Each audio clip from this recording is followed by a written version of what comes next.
Welcome to Infoworld Galaxy. इस video में मैं आपको 9th class general science guess paper 2024 के बारे में बताऊंगी। चैप्टर वाइज मैं आपको बताऊंगी, आपने चैप्टर वाइज इन सबको अच्छे से पढ़ लेना, याद कर लेना। So let's start from chapter 1 exercise questions 4, 5, 8, 9 और 10 को आपने अच्छे से पढ़ लेना है, ये बहुत इंपॉर्टेंट है।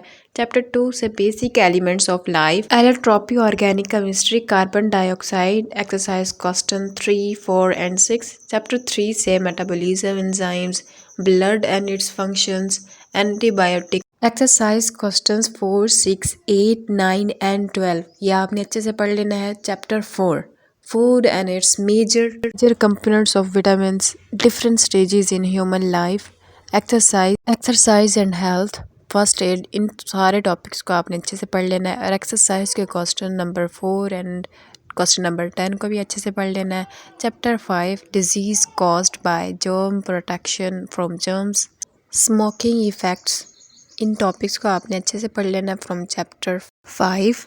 एंड एक्सरसाइज के क्वेश्चन 4, 5 एंड 8 ये भी आपने अच्छे से पढ़ लेना है। एंड चैप्टर 6 से green house effect, pollution and types effect of rising population on environment, ये सारे टॉपिक्स को आपने अच्छे से पढ़ लेना है। एंड एक्सरसाइज क्वेश्चन से आपने 3 question, 5 question, 9 question and 10 question को भी अच्छे से पढ़ लेना है। इंपॉर्टेंट क्वेश्चन है। If you like this video, subscribe my channel, like our video. Thank you so much and good luck for your paper.